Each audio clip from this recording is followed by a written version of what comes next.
This is Matera, a cave city. People have lived here in caves for thousands of years. Over time, they built houses, streets, and whole neighborhoods around the same caves.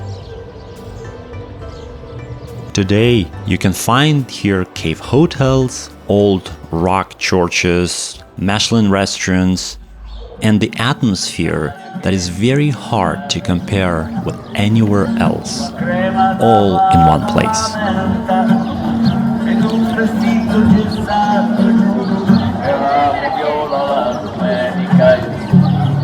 Let's walk through it and see why Matera is one of the strangest cities in Europe.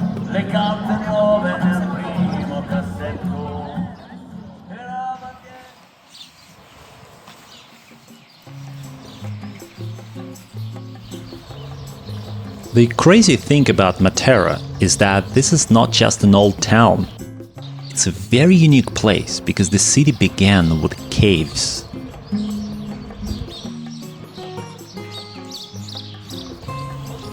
People have been living in this area for the last 9,000 years, so basically it goes back to prehistoric times. And so Matera, it did not start as a normal city. Because in normal cities, streets are built first and then the houses are built next.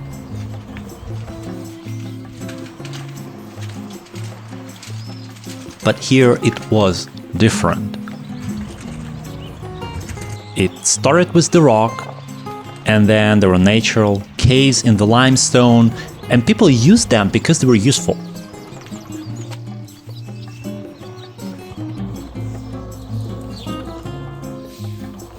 Of course, they gave shelter, but they also kept a more stable temperature and they could be changed over time.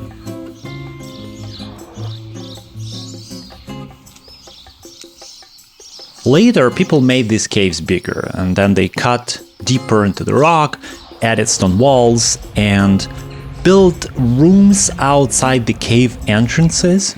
So then it started to look like a house which has a cave at its back.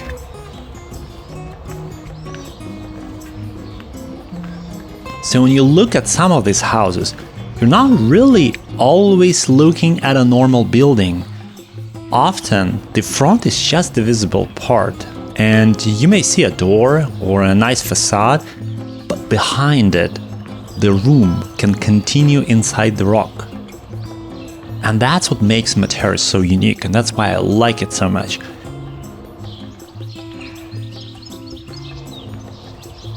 And all of that, over a long time, became the Sassi, and that literally means stones in Italian.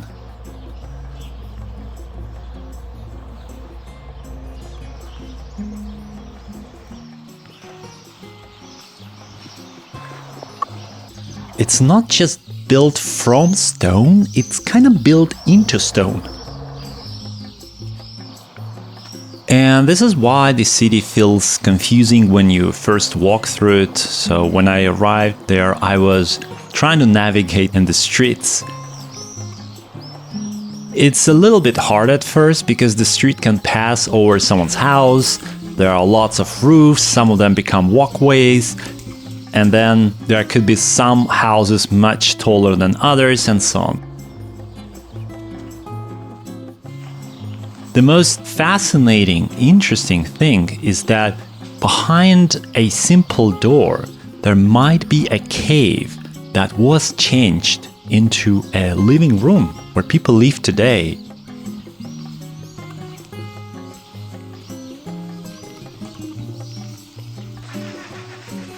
You can actually book a hotel today inside the cave, and the hotels are pretty good.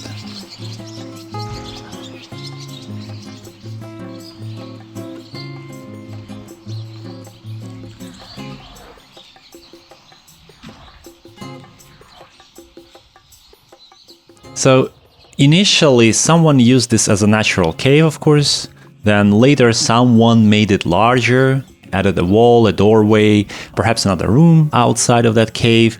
And so these caves, they slowly transition into houses.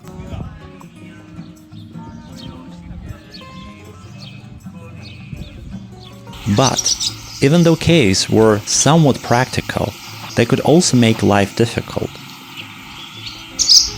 The room inside was dark, and it was also humid and quite hard to ventilate.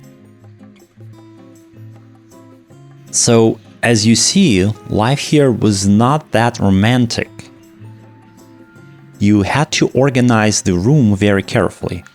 Every object should have a job, and that's because the space could not be simply expanded like in wooden houses in a typical village. And then there were animals co-living with you inside the houses, which is often actually misunderstood by today's visitors. In many traditional cave houses, animals could be kept very close to the family.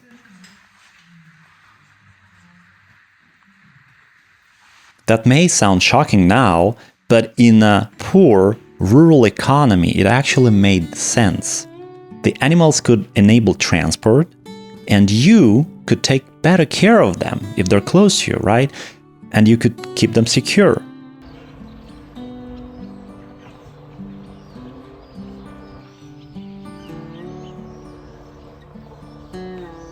Basically, it was part of survival in this environment.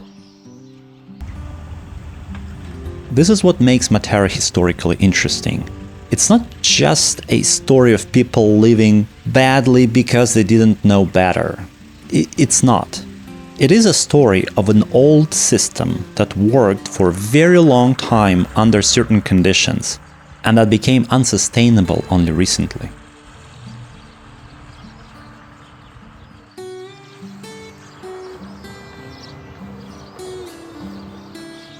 So when people say Matera is one of the oldest inhabited places in the world, and that's what they mean.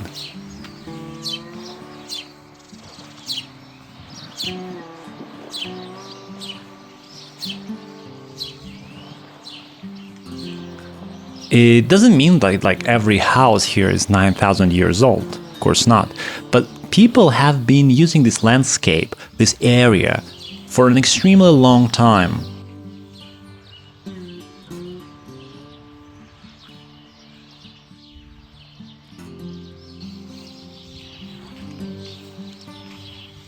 And the old city grew out of that relationship between people and the rock.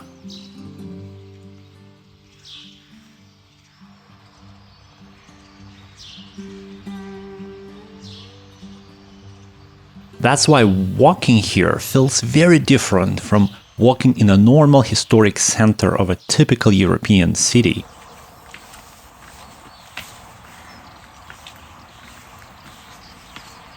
You're not just looking at old buildings here. You're looking at a place where caves became homes. And those homes slowly became a city.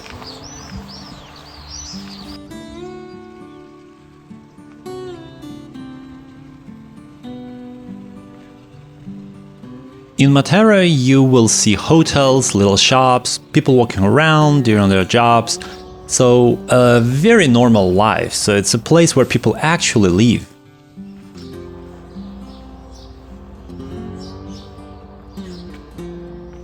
But then, a few meters away, there's a cave entrance that looks like it belongs to completely another time.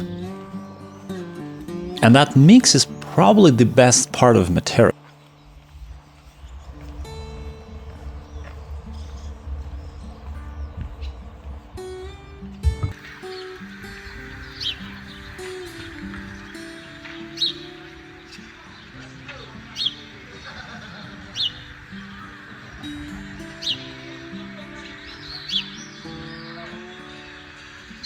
So Matera is not like an old town that you would visit for a few hours and then leave.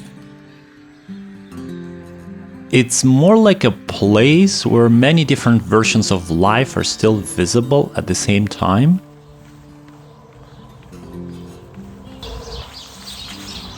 And so one thing that I would really recommend here is not to rush.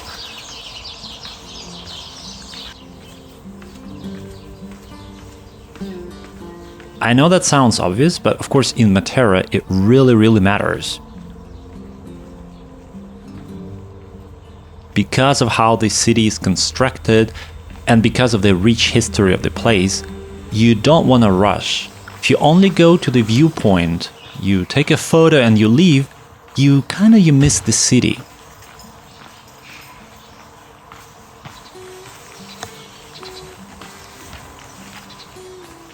The best parts of Matera are often in the random streets. You turn a corner and suddenly there is a view.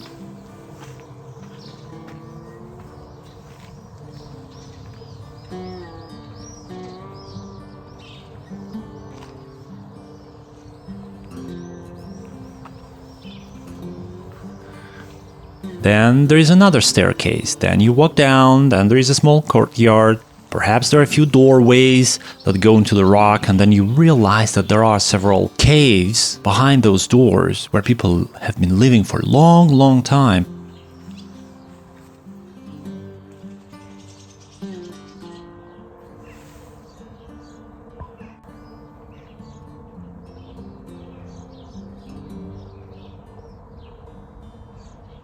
And you just see that thousands of years have been compressed into the same landscape, same city, that you can enjoy only if you walk inside it and you go along the less touristic ways.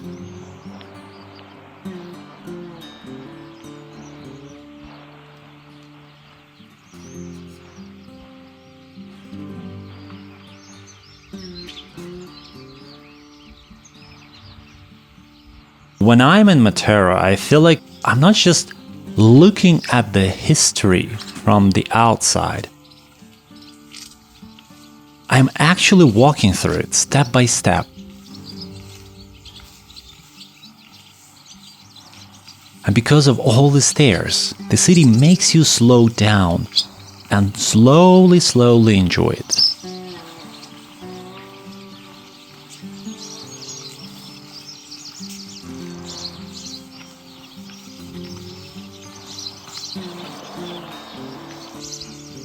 Back in old times, the cave had some advantages. The temperature inside was more stable than outside, so in summer it was cooler, and in winter it gave some protection. The stone itself was also workable, so people could adapt the space over time.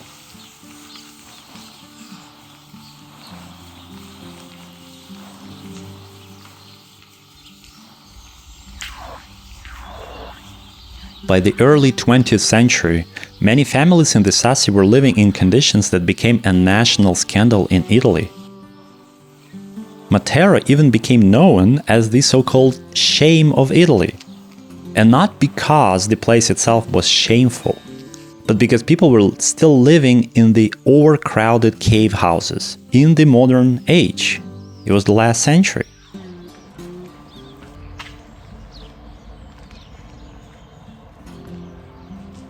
So in the 1950s, the Italian state began moving many residents out of the Sassi into the new houses.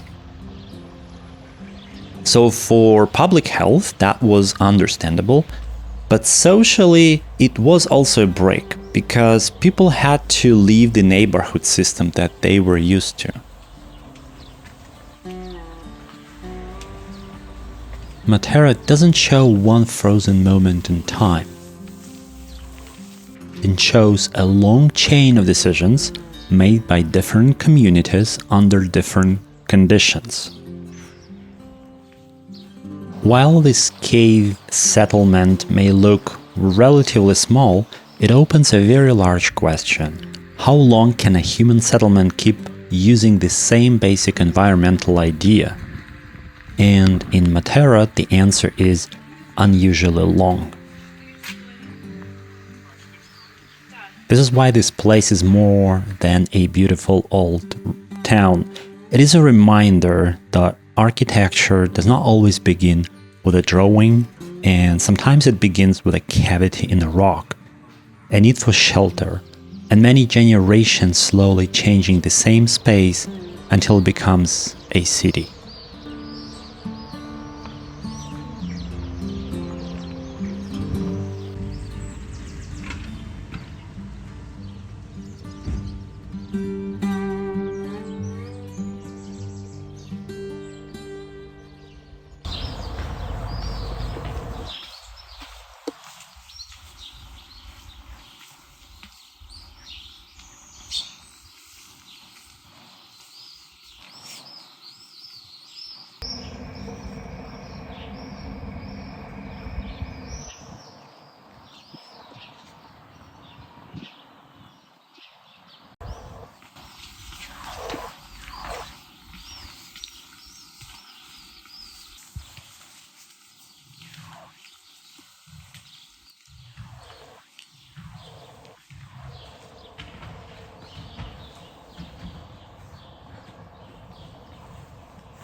passata prima davanti. Si ricorda.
I